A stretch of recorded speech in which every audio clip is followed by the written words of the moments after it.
So he couldn't make it, so we have enough people here to run a meeting. Yippee, let's rise and say the Pledge of Allegiance. I pledge allegiance to the flag of the United States of America, and to the republic for which it stands, one nation, under God, indivisible, with liberty and justice for all.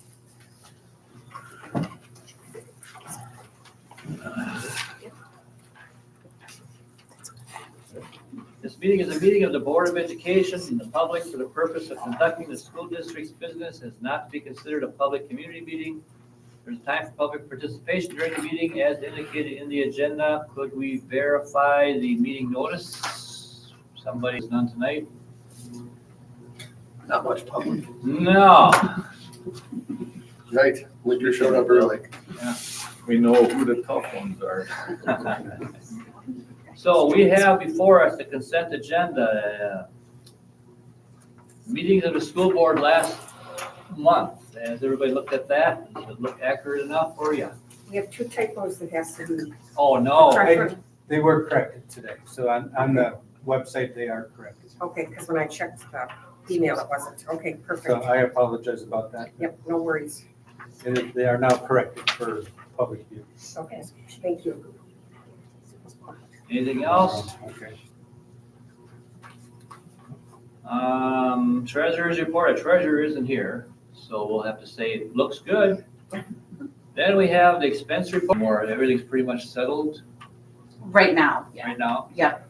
And Yeah. I didn't see that on there much anymore, so. No, because start of the year is usually when you'll see curriculum stuff, is the start of the school year. Yeah. And then right now, we're just in that planning period for our English language arts curriculum. Okay, yeah. Yep, so right now, we're just kind of piloting some things and just seeing how we're gonna move forward. Okay, So for this year and next year as well. gotcha. Thank you. Mhm. Revenue report. Any questions there, anybody? All right, I'll entertain a motion to accept that. I'll make a motion to approve that consent agenda as presented. Second. All in favor, say aye. Aye. Aye. Opposed? I know. Now we're Sorry, we had practiced this and it worked. And of course now, Practiced it and it did work and now it doesn't work, or the other way around? no, it worked this afternoon. It is. So I'm gonna start over. Ah. There must be a little virus. report Sure. Are you ready? for some, sure. Okay. I'm go ready for it. anytime. It's relatively short since we just met 3 weeks ago. So obviously, as we were discussing, winter is here. Let the snow fort building begin. So if you come to the All right, can you hear elementary, me you'll now? see those fun snow All right. forts being built. There's good. Now I have to- Okay, well, help me I'll do- pause. So, yeah, oh, sorry. Who are we talking to on the other end there? This would be For the budget. the budget audit Audit. update. Oh, okay. Yep, that's A under report. How many forts are built? There's 2, and we always have to have discussion because when other kids go out, they wreck what the previous kids. Oh, no, did that happen? Yeah. Yeah, so we went through some of the rules of, being respectful, but it's nice seeing, because we haven't had this much snow in a while. So it's nice for kids because it's fun when I'm in my office there watching them do the building of the forts and, have discussion of snowball throwing. We were all there at one point. Yeah, exactly, and I have 2 boys, so I get it, I get it. Right.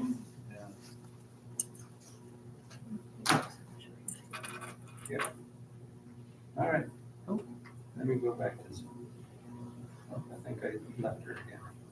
I'm still here. Okay, that's good. Yeah, we're still here. She's Yeah, so patient. a little screen, but I'll try and make it as big as I can here.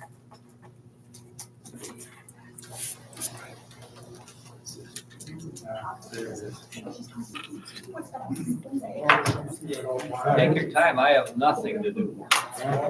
I do. I can't do All right. anything. I was gonna say. Lauren, I'm gonna put you on speaker, and then I'm just gonna turn my screen so that people can see your face at the beginning. Sounds good. All right, let me do real quick, brief introduction, and then you go, okay? Okay. Sorry about that, everybody. We did practice this afternoon and it worked, and now I can't get it to work. Lauren Price is our auditor from Vesta. They're our company that comes and audits our school district every Can you year. still hear me? Yep. Sorry, I plugged you in so you can't hear me. All right, now you can hear me. Then I'll plug you in so you can go. So this is Lauren Price, our auditor from Vesta. You can kind of squint and see, but she'll go through it quickly for you guys. All right. Thank you, Lauren. I apologize about the technology issues. All That's right. okay, I understand, that happens. Thank you very much. As you said, my name is Lauren Price. I am the insurance shareholder at Vesta, and we were working with Larry and Carrie on the audit. So we're going to talk through some things. I know you have a agenda today here with other items, and so I'm going to talk very high level and kind of quickly through these. So if you have any questions, please let me know. And if we run out of time here today and you have further questions, I'm always available for a phone call afterwards as well. This is the end product of us performing the audit. So we perform all of our procedures, we assess risk, we review internal controls, we perform testing, and in the end, we issue an opinion on the financial statements. And so here, as you can see in these first two paragraphs, we issued an unmodified opinion, which is a clean opinion. And so what the rest of this report goes on to say is that your responsibility as management and governance is to review the financial statements and ensure that you also are in agreement with the financials. And then our responsibility as the auditor is to issue an opinion on the financial statements. It is called the balance sheet governmental funds, and this shows the general fund, which it does include the general fund and special education fund, the long-term capital improvement fund, and then the non-major funds are in the other governmental. So these numbers would agree to what you're seeing in Skyward. So on a regular basis, when you're getting those monthly updates, that would match this information here. And as we can see, we do have a section at the bottom here that then is reconciling. So those statements I skipped over here, we have to take your numbers in Skyward and then have them be for government-wide, versus there is long-term activity. So you have long-term capital assets with your buildings and things like that. And you also have a WRS pension liability and some compensated absences as a liability. And so those are long-term activity, and so you're not seeing those within Skyward, but we do have to present them on the financial statements here. So just really high level through that. But what I did want to share is on this revenue and expense statement is here what we're seeing is that if I scroll down to the bottom here, this net change in fund balance, this is similar to like a profit or loss for a business. The general fund did have a $73,000 loss. However, $1,000 to the capital projects fund. And so you're setting aside money for future improvement needs, repairs and things like that. And so that was a very positive thing to see the district be able to put aside $400,000 this year, kind of in comparison, $150,000 aside. So while we are seeing this loss of $73,000, we were able to still do some good things in transferring some money to set some money aside that way. Then in the long-term capital improvement fund, obviously we're seeing that fund balance grow as we're putting money into that each year. We have $3 million in our fund balance in that account. So you are really set up successfully there for, improvements that are coming in down. There's a back schedule that shows that information in more detail. So we'll talk about that as we get there. I'm going to jump to a different page here. This just details out what I just had mentioned with the major funds and then the non-major funds. So as we talked about, the major funds were the general fund and the special education fund, as well as the long-term capital improvement fund. And then the non-major funds are the special revenue trust, food service, and community. We always have new standards that we need to implement. And so this year was compensated absences. And basically that means we had to have some conversations about the leave, whether that's sick leave, vacation leave, personal leave, any type of leave that the district offers to its employees. We had to sit down and kind of deep dive into that and determine in the end Do we have to record for employees that then when they leave, or if they're able to accumulate and roll over to the next year and use that leave in the next year? And we had to determine that liability base really. So the way that this was handled previously under the old standard, we still had a liability decrease downward. There shouldn't be any new additions because the benefit is no longer in effect. With the exception of the termination benefit, will continue to grow until they retire. And then that would be fully paid out in the year that they retire. Jumping back here, I did want to also show that your district has a minimum fund balance policy, which means that you look at your budgeted expenses and you want to keep a fund balance of 15%, or amount would have been $755,000, and your unassigned general fund balance, which means it's open and available for $1 million. So comparing that 750,000, you're at 1.6, you have met your minimum fund balance policy there, which is also really great to see.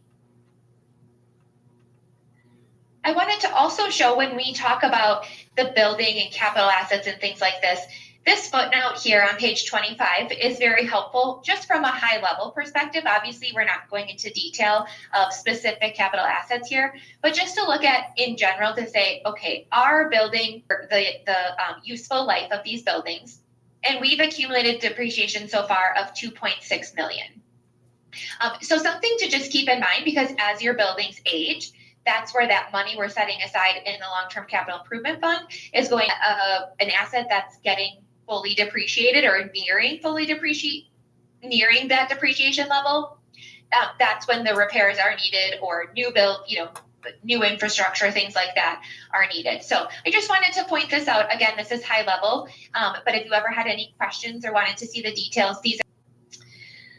Okay, then I'm going to jump to our budget schedule here. This is really small even on my screen. But here we have a budget column and then a final budget column. So if we made any budget revisions at the board level, that would reflect that throughout the year. And I wanted to also point out one change while we're looking at, and that is GASB 103, which talks about the budget. And what it's saying is that not only does it want you to compare final budget to actual, which we're doing on the schedule here, but it also wants us to add a column that says what changes happen between the original and the final budget.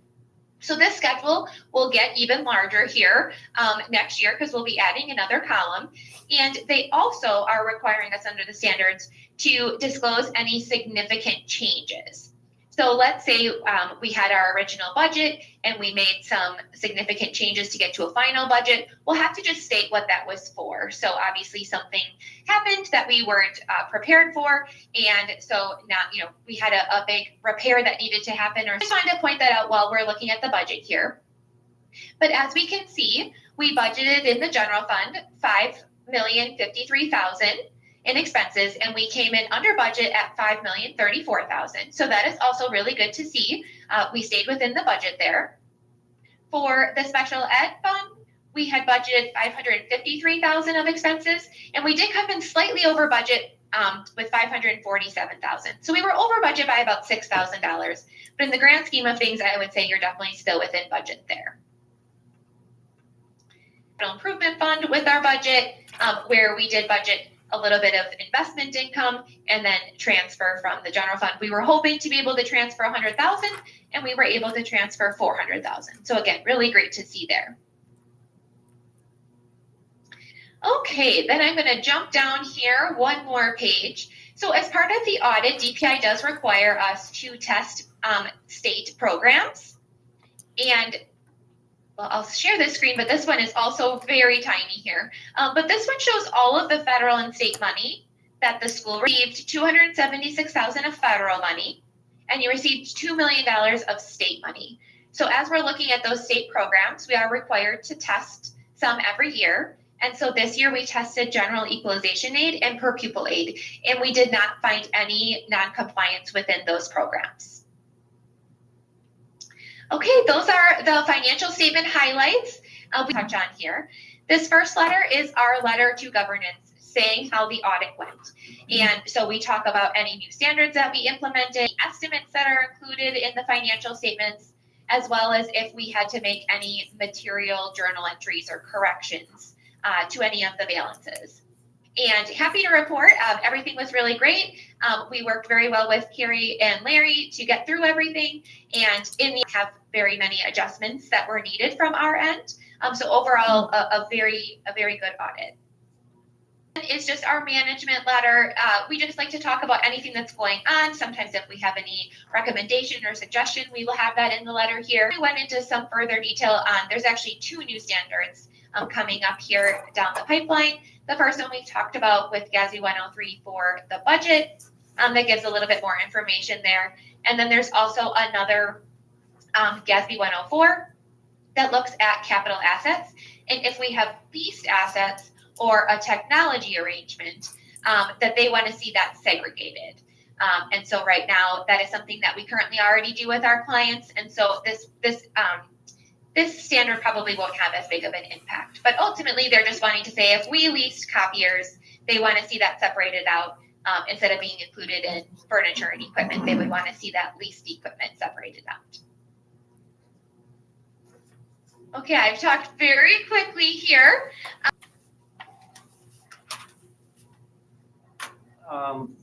Hi. Oh, I see you now. Was there a problem that we shouldn't have set so much aside over in the general fund? What was that again here? We required to maintain 15%, 755,000, but we had 1.6 million. Is that an issue or overtax people? Does that raise any red flags at all? No, it definitely doesn't raise red flags. I think it's good to have a healthy fund balance, and I wouldn't say that yours is too high. Of course, if we were every single year putting in, several $100,000 into the fund balance and we were just continuing to keep growing, then that would be something to consider. Okay. But actually this year we had that little bit of a loss in the general fund by about $70,000. And so I would say you're managing the funds very well, and you're also preparing for the future, which is really important. And then that $73,000 deficit in the general fund, should that have been compensated for first before we transferred things over to the Fund 46? So yes, so ideally, we have everything reconciled, and then we kind of know how much money we have remaining that we could transfer over. Sometimes, I'll preface by saying separate account for the long-term capital improvement fund by July 30th. Right. So you really don't have a lot of time to make that decision. And so sometimes, we definitely have most things reconciled. Carrie's reconciling the bank account and things like that. But sometimes there's just some entries that happen. You can have a late vendor that sends a bill beyond that date that was an expense for the previous year, and we have to record that as of June. So that does make it challenging to balance that exactly, because we don't necessarily have all the information by July 30th. Gotcha. Okay. The short answer is yes. Yeah, short answer is yes. Good. And that will happen this year. Okay. Was there anything else?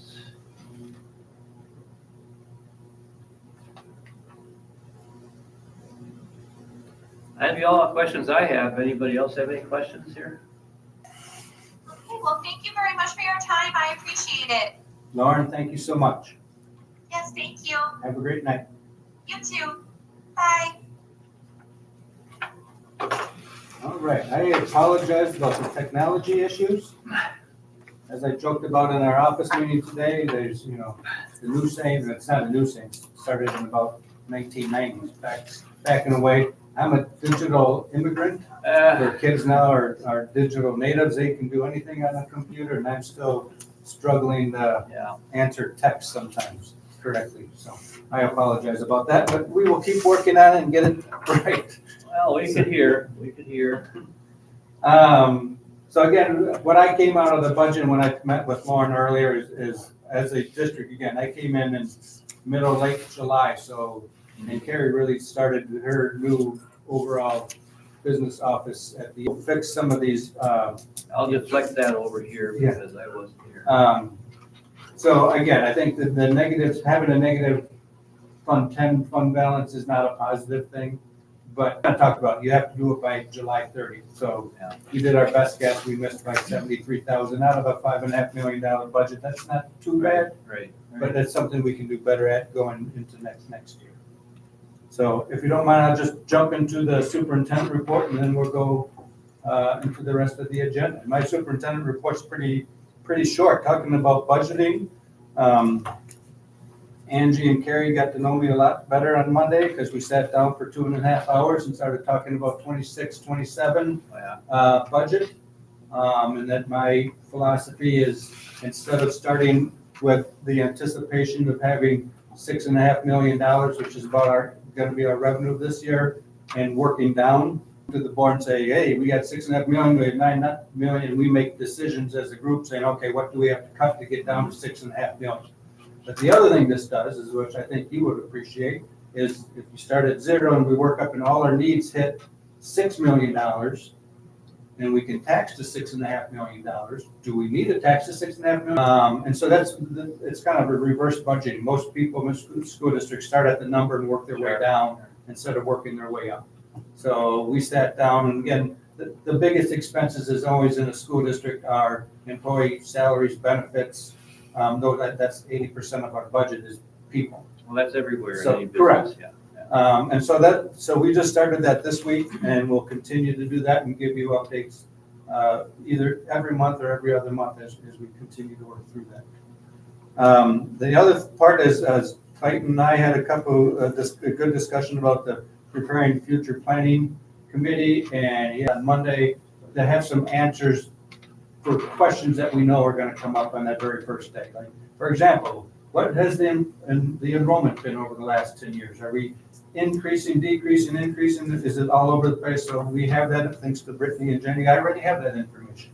And so we're going to have that updated, and that's part of the agenda. The other things that we have been working on, and Angie gets this to do over her Christmas break, is updating the employee handbook. And I'm updating policies to make sure that our handbook is, if you remember, when I came in July, I kind of had it's still missing some things. So we're gonna tackle that and make it much more user friendly and bring that back to you for approval. But that won't happen until May or June. So this started the calendar that I've helped put together with the help of Hartford Union and other partner districts. Putting together a calendar for 26, 27 that I'll be bringing to the board for approval next month. But between now and next month, it will also go to the teachers and support staff so that they get to take a look at it before September 1st by state statute. We have a minimum number of hours you have to meet. As you know, as I've been pushing, professional development is very important to me. So we need some days to make sure that our teachers are learning what needs to be learned so that we can teach our kids appropriately. So we put together that calendar. I'm going to share it with staff, and then I'll bring it to you for at the next board meeting. That's my report for today. Well, that's really getting early for way down the road. That's good. And starting from zero, that's more closely. I mean, here's what we could use, and Exactly. yeah. Any other questions from the board? Thank you. Thank you very much. All right. Now we'll continue with. Yeah, so, I'm sorry. no, because while you guys were figuring that out, I'm like, oh, I can kind of. I'm sorry, I wasn't listening to you. Nope, well, trying to figure that out. Like I said, winter's here. That's been fun with the kids. Preparing for winter concerts, which we have Monday, December 15th is elementary, and have cookies and hot cocoa. Wow. And then on Tuesday, December 16th is for the intermediate band students. So you'll get to come to that concert and hear some good Christmas music. Right? Kids are excited. Winter break is from December 22nd to January 2nd. Are the concerts in the evenings then? Is that Yes, they're in the evenings at 6 o'clock. They're both concerts are at the intermediate what you building, mean? just because of space. And We then should share parking. parking. We've had It's- lots of snow. Yes. So that has eliminated some parking over at the intermediate. So we reached out to Red Moon, and we're going to use a shuttle service for overflow parking. So if our parking lot's full, they can park at Red Moon and Right Way. We're gonna have a Right Way bus shuttling families to the concert and then after the concert. Oh, really? So just because you can't park on Highway P, that's Not a good idea. and that highway gets quite busy. So yeah, so we kind of problem solved that one out. So Yeah, kudos to Chad, who wasn't able to be here tonight, because he actually came in after the first big snowfall and said, hey, we're gonna have parking issues. And that's something we would have thought about I would have on said the day of, like, day oh, of. where the heck are we gonna put all these people? And Chad was forward thinking Yeah. enough to say, and we had some time to think about, and Brittany, how Ideal, but it works, yeah. Yep, it does. It does. So. information is going out to parents already, like the carpool Yeah, or, yeah. drop off Mhm. family members, go over to Red Moon, sneak in a cocktail or two, take the shuttle back. Was it last year or before where everyone was parking on Highway P? I think that was 2 years ago. 2 years ago? Yeah. I go, boy, this is not right. So yep, we're not doing that. So Yeah. we should be. We have reached out to law enforcement, so we will have a law enforcement over in our parking lot, so that deterring people from parking on Yeah. Highway P. Wow. Wasn't there 3? Okay, that's also in the evening? What I did have that. That- No, that's that's during the day. day. Yep, during the day here with the 4K. So that's why the board meeting was pushed this week, because next week's real busy, is that why we were early? Correct. Yeah. Yes, And again, kind of shorter updates, because we just met 3 weeks. I know. Yeah. There was some- We had a late meeting in November and Yeah. early meeting Yeah. in December. So now we don't, again, on the announcements, next board meeting is not for a bit, so. Mhm. We can move on to items for discussion and possible action. In your packet or on your table is a resignation from Mr. Aaron Garcia. He is asked to resign from the school district effective of December 19th. I think it's in the best interest of both Aaron and the district that the board accept his resignation as he wishes. Do you have a replacement? We will, and we have a plan. Accept the teacher resignation that's presented. Second. All those in favor, signify by saying aye. Aye. Opposed? Motion passes. Without calling out a school board member, but there's a notice of school board election. So the 2026 spring school board election is dated for April 7th, 2026. There's going to be an opening on the school board. Again, just looking at the person. I had an idea already. You've been here a long time, I think, haven't you? Yes, and has done an incredible job. 11, 12 years. 11, 12 years. Combined. Yeah. But what that means is that I have a couple packets here, looking for volunteers who want to take a packet. You're more than willing to. If you want to chat with myself or other school board members, I encourage you, or a school board member, a call. We're going to put it into the parent and the family newsletters going forward. But there are requirements that you have to have this filled out.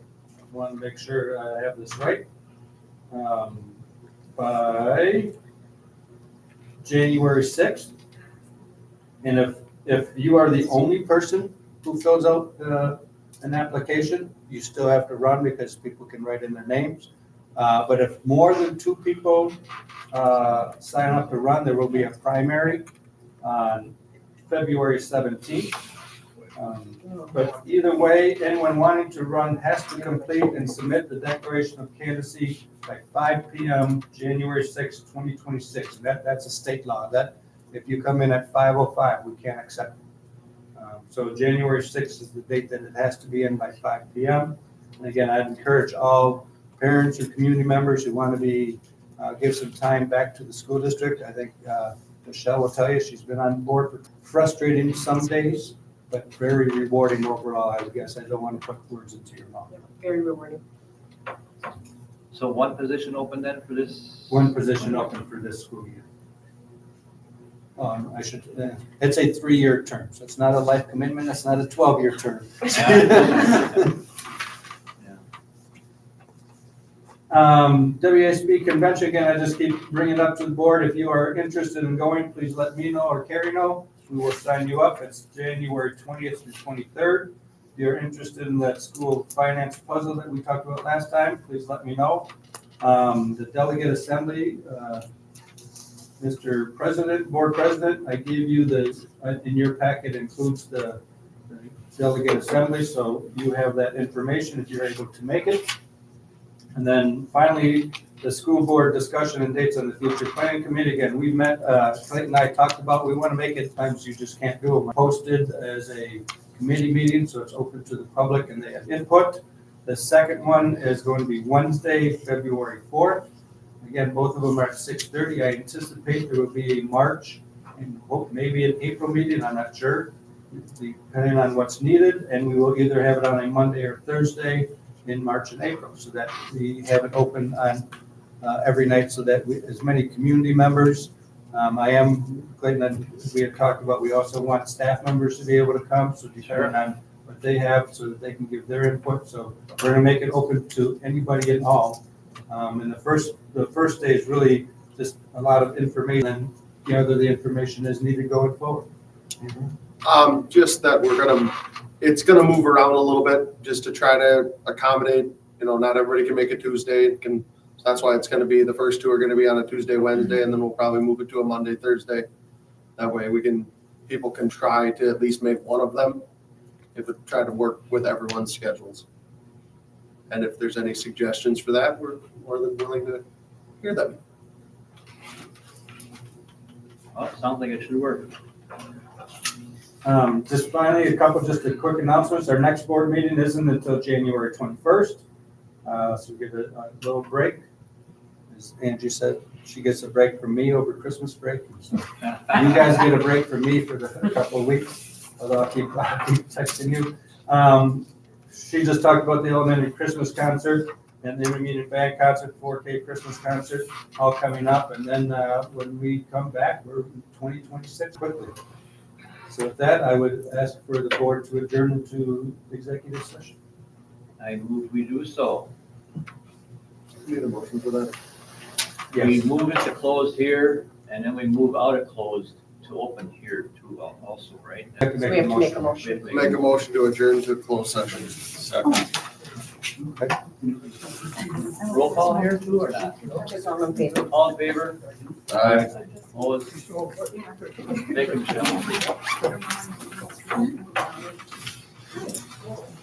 Michelle. Just for community members, again, without going into great details, the board is, when we come back into open session, there's going to be no voting. So it's just a closed session for information purposes. They're not going to come out and make a decision on something. So you're more than welcome to stay, but I'm just letting you know